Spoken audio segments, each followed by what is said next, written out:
మంగళగిరికి IT కంపెనీలు వస్తున్నాయి. గతంలో ఆగిపోయిన కంపెనీలన్నీ ఇప్పుడు తిరిగి ప్రారంభిస్తున్నారు. అంటే నిర్మాణాలు చేపట్టారన్నమాట. ఎన్డీఏ ప్రభుత్వం వచ్చిన తర్వాత నిర్మాణాలు చేపట్టారు.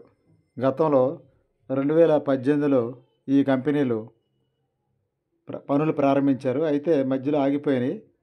ఇటీవల ఒక 5-6 నెలల నుంచి పనులు ప్రారంభించారన్నమాట. Mayuri tech park national highway మంగళగిరిలో చూస్తున్నారు మీరు. గుంటూరు విజయవాడ మధ్య నేషనల్ హైవేలో మంగళగిరిలో ఎన్ఆర్ఐ హాస్పిటల్కి సమీపంలో ఉంది మయూరి టెక్ పార్క్. ప్రైవేట్ రంగంలో ఉన్నప్పటికీ కూడా ఇక్కడ చాలామందికి ఉపాధి అవకాశాలు ఉంటాయని కూడా చెప్తున్నారు. దాదాపుగా 7 అంతస్తుల పైగా బిల్డింగు కనిపిస్తుంది మనకి. ఇంకా కొన్ని నిర్మాణాలు చేపట్టాలి. తొలిదశ నిర్మాణాలు పూర్తి అయ్యాయి. లోన ఫ్లోరింగ్ ఇవన్నీ కూడా రెడీ చేస్తున్నారు. ఆఫీసులకి అద్దెకిస్తారని చెప్తున్నారు. భవిష్యత్తులో ఐటీ కంపెనీల సెక్టారు శకం ప్రారంభం కాబోతుంది. ఎందుకంటే మంగళగిరి ఎమ్మెల్యే రాష్ట్ర మంత్రి నారా లోకేష్ ఈ ప్రాంతంలో ఐటీఐ అభివృద్ధి చేస్తారని చెప్తున్నారు. ఐటీ సెక్టార్కి అభివృద్ధి చేస్తారని చెప్తున్నారు. ఈ దిశగా ఇలాంటి కంపెనీలు మరిన్ని వస్తాయని కూడా చెప్తున్నారు. ప్రస్తుతం మంగళగిరి ఆటోనగర్లో కొన్ని ఐటీ కంపెనీలు ఉన్నాయి. వీటికి తోడుగా కొన్ని నిర్మాణాలు కూడా చేపడతారని చెప్తున్నారు. రాజధానిలో అమరావతికి దగ్గరగా ఉన్న మంగళగిరిలో మయూరి టెక్ పార్క్ అది నేషనల్ హైవేలో ఉంది. దశల వారీగా ఈ ప్రాజెక్టు పూర్తి చేస్తారని చెప్తున్నారు. అయితే ఈ మంగళగిరి ఐటీ సెక్టార్లో నిర్మాణాలు సాఫ్ట్వేర్ సంస్థలకి, నిర్మాణ సంస్థలకి ఈ ఐటీ పార్కులో రెంట్కి ఇస్తారని కూడా చెప్తున్నారు. కార్పొరేట్ కంపెనీలు కూడా కొన్ని వస్తున్నాయి. ఏపీఐఐసి, ఐటీ టెక్ సంస్థలు, ఐటీ సంస్థలు ఇవన్నీ కూడా మంగళగిరి పరిసర ప్రాంతాల్లో ఉన్నాయి. గుంటూరు విజయవాడ మధ్యలో ఎయిమ్స్ హాస్పిటల్ ఉండటం, డీజీపీ గారి ఆఫీస్ ఉండటం, ఎన్ఆర్ఐ హాస్పిటల్ ఉండటం, ఈ విధంగా అమరావతి రాజధానికి కూడా మంగళగిరి దగ్గరగా ఉండటం వల్ల కూడా ఇక్కడ టెక్ పార్కులు మరిన్ని వస్తాయని చెప్తున్నారు. ఈ టెక్ పార్కులు ప్రారంభించినట్లయితే ఈ ప్రాంతంలో ఉండే యువతకి మరింత ఉపాధి అవకాశాలు కూడా కలగవచ్చని చెప్తున్నారు. ఏదైనా సరే భవిష్యత్తులో అభివృద్ధి చెందే ప్రాంతంగా ఈ మంగళగిరి ముందుకు దూసుకెళ్తుందనే చెప్పాలి. రాష్ట్ర మంత్రి నారా లోకేష్ గారు ప్రత్యేక చొరవతో ఐటీ కంపెనీలు వచ్చేందుకు గత నెలలో విదేశాలు పర్యటన చేసినప్పుడు ఐటీ కంపెనీలతో చర్చలు జరిపారు. ఈ దిశగా వచ్చే మార్చిలో కూడా కొన్ని కంపెనీలు ఈ ప్రాంతంలో ఏర్పాటు చేయొచ్చని కూడా చెప్తున్నారు. అమరావతిలో కొన్ని, ఈ ప్రాంతంలో కొన్ని, మరికొన్ని విశాఖపట్నంలో కూడా ఏర్పాటు చేస్తారని చెప్తున్నారు. అంటే రాష్ట్ర వ్యాప్తంగా కంపెనీల ఏర్పాటులో భాగంగా ఈ మంగళగిరిలో కూడా కొన్ని వస్తాయని చెప్తున్నారు. ఈ ప్రాంతంలో ఇలాంటి ఐటీ కంపెనీలు రావడం వల్ల నిరుద్యోగ సమస్య తొలగిపోతుందని కూడా చాలామంది చెప్తున్నారు. చూడండి, ఈ మయూరి టెక్ పార్కులో కొన్ని లోన ఫ్లోరింగ్ పనులు చేస్తున్నారు. సిమెంట్ పనులు, ఫ్లోరింగ్ పనులు ఇంకా కొన్ని మిగిలి ఉన్నాయి, అవి చేస్తున్నారు. గత 6 నెలల నుంచి యుద్ధ ప్రాతిపదిక మీద పగలు రాత్రి ఇక్కడ పనులు చేస్తున్నారు. చూడండి, ఈ దగ్గరలోనే జనసేన అధినేత పవన్ కళ్యాణ్ జనసేన కేంద్ర కార్యాలయం కూడా కనిపిస్తుంది. చూడండి, కనిపించేదే జనసేన కేంద్ర కార్యాలయం. రాష్ట్ర విద్యాశాఖ కార్యాలయం, ఇంటర్మీడియట్ బోర్డు కార్యాలయం, ఈ సమీపంలోనే అటవీశాఖ కార్యాలయం, అట్లా రాష్ట్ర ప్రభుత్వ కార్యాలయాలు అన్నీ కూడా ఈ నేషనల్ హైవేలో మనకు కనిపిస్తూ ఉంటాయి. అన్ని కార్యాలయాలు కూడా మంగళగిరిలోనే మనం చూడవచ్చు. ఈ విధంగా అన్ని కార్యాలయాలకి కేంద్ర బిందువుగా ఇక్కడ ఐటీ కంపెనీలు రావడం ఎంతో సంతోషమని ఈ ప్రాంత ప్రజలు చాలామంది చెప్తున్నారు.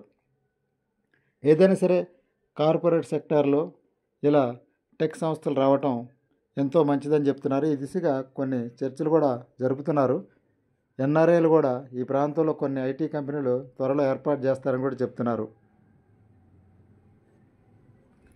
ఈ దిశగా ఇక్కడ ఉప ముఖ్యమంత్రి పవన్ కళ్యాణ్ గారి కేంద్ర కార్యాలయం కూడా ఉండటం, ఈ ప్రాంతంలో మరింత శ్రద్ధగా పంచాయతీరాజ్ గ్రామీణాభివృద్ధి శాఖ మంత్రిగా పవన్ కళ్యాణ్ గారు ఉండటం, ఆయన కూడా కొన్ని సూచనలు చేస్తున్నారు. విదేశీ పెట్టుబడిదారులతో, ఐటీ దిగ్గజాలతో కూడా పవన్ కళ్యాణ్ గారు కూడా చర్చలు జరుపుతున్నారు. నారా లోకేష్ గారు కూడా చర్చలు జరుపుతున్నారు. ఈ విధంగా ఈ ప్రాంతాన్ని మరింత అభివృద్ధి చేసే దిశగా వీరు నాయకులందరూ ప్రయత్నం చేయటం వల్ల భవిష్యత్తులో వచ్చే 5 సంవత్సరాల్లో మంగళగిరి ఐటీ హబ్గా తయారు కావచ్చని కూడా చెప్తున్నారు. ఏదైనా సరే ఎలక్ట్రానిక్ సిటీగా మంగళగిరి త్వరలో అభివృద్ధి చేయాలని కూడా చూస్తున్నారు. నీరుకొండ, నిడమర్రు, కురగల్లు, మంగళగిరి ఈ గ్రామాలు, మంగళగిరి టౌన్ ఇవన్నీ కూడా భవిష్యత్తులో ఎలక్ట్రానిక్ హబ్గా ఏర్పాటు చేయాలని రాజధానిలో నవనగరాల్లో ఈ ప్రాంతాన్ని అభివృద్ధి దిశగా కొన్ని ఆలోచనలు చేస్తున్నారు.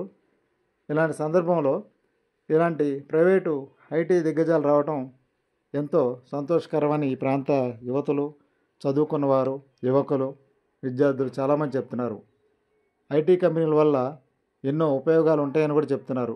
ఇటు ప్రభుత్వానికి, ప్రైవేటుకి అన్ని రకాలుగా చాలా ఉపయోగకరంగా ఉంటుందని కూడా చెప్తున్నారు. ప్రభుత్వం వారు కూడా ఈ కంపెనీల గురించి మరింత చేయూతనిస్తున్నారని చెప్తున్నారు. ప్రభుత్వం వారి సహకారంతో మరింత ముందుకు దూసుకెళ్లేందుకు ఐటీ కంపెనీల వారికి అవకాశాలు ఎక్కువగా ఉంటాయని కూడా చెప్తున్నారు. వారు కొన్ని రాయితీలు కూడా ఇస్తారని చెప్తున్నారు.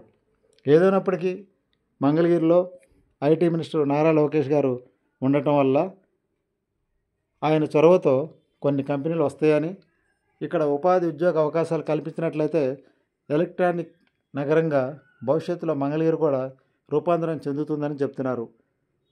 ఈ నేషనల్ హైవే ఉండటం వల్ల మంగళగిరికి మరో ప్రయోజనంగా ఉంటుందని చెప్తున్నారు. సమీపంలో అమరావతి ఉండటం వల్ల అమరావతి రాజధానితో పాటుగా మంగళగిరి నగరపాలక సంస్థగా ఉంది కాబట్టి ఈ నగరపాలక సంస్థ కూడా మరింత ముందుకు దూసుకెళ్లే విధంగా చర్చలు జరుపుతున్నారు ఐటీ దిగ్గజాలతో. ఈ విధంగా ప్రైవేటు, ప్రభుత్వ భాగస్వామితో కొన్ని కంపెనీలు కూడా రావచ్చని చెప్తున్నారు. ఏదైనా సరే మంగళగిరి ప్రాంతం భవిష్యత్తులో మహాదేశ అని చెప్తున్నారు. ఎలక్ట్రానిక్ సిటీగా మారనుందన్నమాట. అంటే ఎన్నో సాఫ్ట్వేర్ కంపెనీలు రానున్నాయి మంగళగిరికి, కార్పొరేట్ కంపెనీలు రానున్నాయి, ఐటీ టవర్స్ కూడా వస్తాయి, టెక్ సంస్థలు వస్తున్నాయి. ఏదైనా సరే ఈ ప్రాంతంలో సమీపంలో ఎన్ఆర్ఐ హాస్పిటల్ ఉంది. అదేవిధంగా ఇటువైపుగా ఎయిమ్స్ హాస్పిటల్ ఉంది. కేంద్ర ప్రభుత్వం వారి ఎయిమ్స్ హాస్పిటల్, ఎన్ఆర్ఐ హాస్పిటల్ ఇటువైపు ఉండటం, డీజీపీ గారి ఆఫీస్ ఉండటం, నేషనల్ హైవే ఉండటం వల్ల, విజయవాడ, గుంటూరు నగరాల మధ్యలో మంగళగిరి ఉండటం వల్ల, అమరావతి రాజధానికి దగ్గరగా ఉండటం వల్ల కూడా ఈ ప్రాంతం మరింత అభివృద్ధి చేయొచ్చని కూడా చాలామంది చెప్తున్నారు. వచ్చే 6 నెలల్లో ఈ ప్రణాళిక పూర్తి అవ్వచ్చని చెప్తున్నారు. మయూరి టెక్ పార్కు వచ్చే 6 నెలల్లో మొదటి దశ నిర్మాణాలు పూర్తయ్యి గృహప్రవేశాలు చేస్తారని చెప్తున్నారు. Mangalagiri electronic hub